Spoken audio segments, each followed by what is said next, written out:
Good morning Bharat, कैसे हैं आप सब। आप सबका स्वागत है मेरे चैनल पर which is Shimla blogger Deepshikha.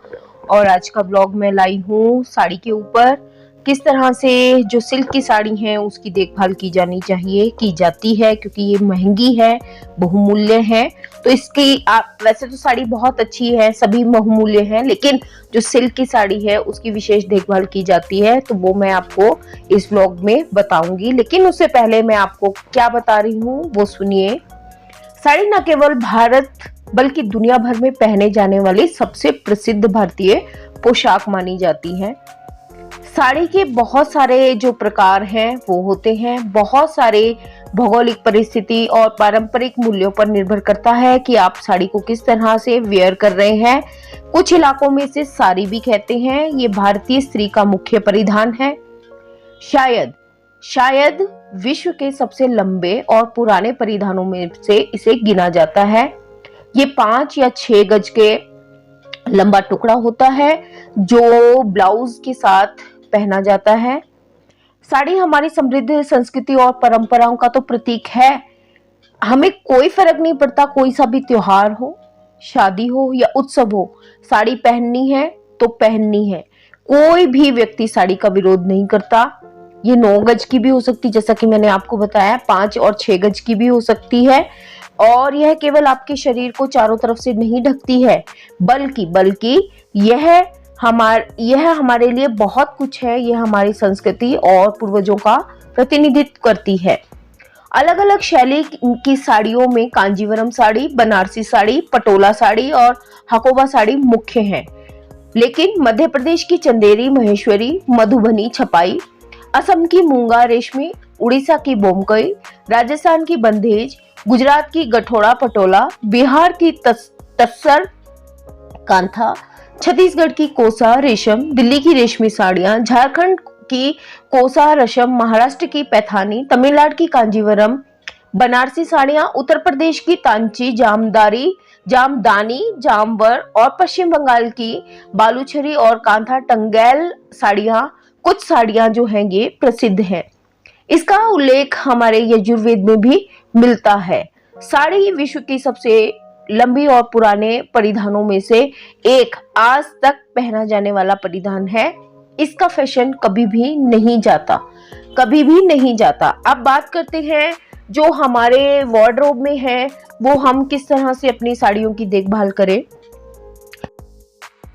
तो चलिए अपना वीडियो शुरू करते हैं और देखते हैं कि किस तरह से साड़ियों की देखभाल की जानी चाहिए। तो वर्क आ जाते हैं। मैंने आपको भी साड़ियों के विषय में कुछ जानकारी दी है, किस तरह से किस किस्म की साड़ियाँ होती हैं। लेकिन आज मैं जो आपको बताने जा रही हूँ, महत्वपूर्ण जानकारी देने जा रही हूँ, वो है सिल्क की साड़ियों के बारे में। तो आप किस तरह से देखभाल करेंगे उन सिल्क की साड़ियों की, यही मैं आपको आज अपने वीडियो के माध्यम से बता रही हूँ।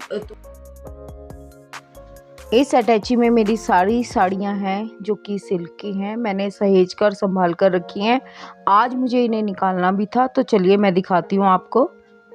ये देखिए, मैंने सारी साड़ियाँ निकाल ली हैं और इसमें कुछ क्रेप की हैं और कुछ सिल्क की हैं और कुछ जॉर्जेट की हैं। और ये सारी जो हैं, थोड़ा इनमें वर्क किया है, ये सिल्क है। तो सिल्क की साड़ियों की देखभाल करना थोड़ा सा डिफ़िकल्ट होता है। वैसे तो सारी साड़ियाँ जो कीमती हैं उनकी देखभाल करनी चाहिए, प्रॉपर करनी चाहिए। ये दोनों साड़ियाँ जो हैं, देखिए इनका वर्क अभी भी काला नहीं पड़ा है, जो कि बहुत पुरानी है। करीबन 17-18 साल पुरानी ये साड़ियाँ हैं, तब भी इनकी चमक नहीं गई है। तो ये सारी साड़ियाँ मैंने निकाल के रखी हैं क्योंकि मुझे इनकी तह बदलनी है। तो पहला, जब आप सिल्क की साड़ियों की देखभाल करते हैं तो पहला ये है कि जब भी आप इनकी निकालें तो हर 3 महीने बाद इनकी जो तह है वो उन्हें पलट कर रखें, ताकि ये निशान ना पड़े, एक लाइन ना पड़े। और अगर लाइन पड़ती है तो वहीं से साड़ी जो है वो चिर जाती है। तो मैं ऐसा हर 3 महीने के बाद करती हूँ कि साड़ियों को जो है उनकी तह को पलट लेती हूँ। पलटने के बाद मैं उनको थोड़ी धूप दिखाती हूँ और फिर अच्छे से रखती हूँ। देखिए, इस तरह से इसकी तह खोल करके मैंने दोबारा तह लगाई है और अब मैं इसे रखूँगी। कैसे रखूँगी वो भी मैं आपको बताती हूँ। तो दूसरा इसका सिल्क की साड़ियों को रखने का टिप है कि जितनी भी साड़ियाँ आपकी सिल्क की हैं, या तो आप उन्हें कॉटन के कपड़े में लपेटें या फिर मलमल के कपड़े में लपेट कर रखें उनकी तह बदलने के बाद। तो इस तरह से मैं भी, देखिए आपके सामने, मैं भी उसी तरह से इनको रख रही हूँ। ये मलमल का कपड़ा बिछाया हुआ है तो इसके अंदर मैं रख रही हूँ। ये देखिए इस तरह से मैंने कपड़े पे रखा है और ये मैं इसे लपेट रही हूँ।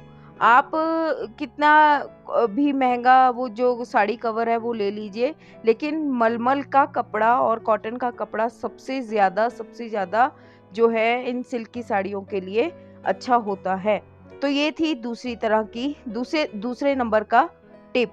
अब आती है बारी तीसरे नंबर की।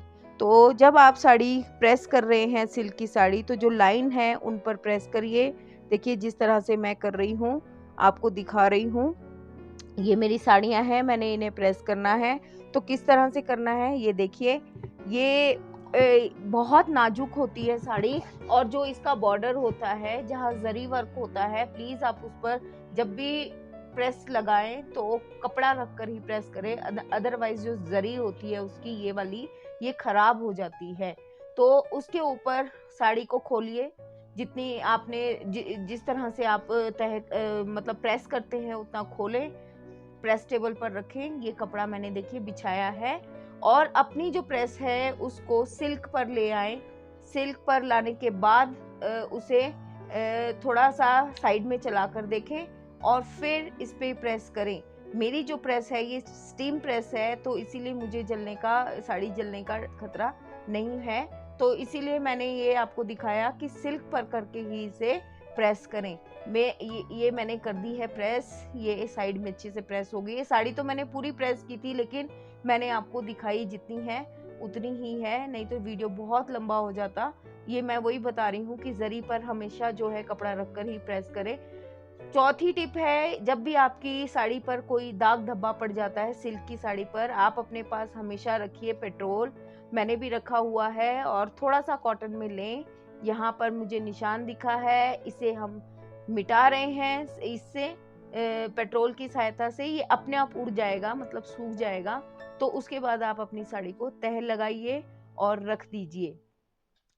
ये देखिए इस तरह से फिर से मैं आपको रख के एक बार दिखा रही हूँ कि किस तरह से आपने अपनी साड़ियों को रखना है। और अगली बात, ये ओडोनिल या फिर फिनाइल की गोलियां जिसे आप बोलते हैं, वो आप कपड़ों में रखते हैं, तो मेरी आपसे रिक्वेस्ट है कि कभी भी डायरेक्ट ये चीज़ें सिल्क की साड़ी या किसी भी कपड़े पर ना रखें। सिल्क की साड़ी का जो रेशा है वो बहुत ज़्यादा नाजुक होता है, तो प्लीज़ आप उसे वहाँ पर मत रखें। जहाँ पर भी रखेंगे वहाँ से साड़ी गल जाएगी।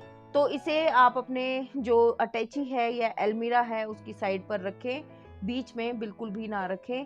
तो ये था इसका 5वां टिप, कि इस तरह से आपकी साड़ियों में सिल्वर फिश भी नहीं लगेगी और खुशबू भी आती रहेगी, खराब नहीं होंगी। तो देखिए इस तरह से मैंने आपको दिखाया है कि किस तरह से मैंने अपनी साड़ियों को सहेज के रखा हुआ है।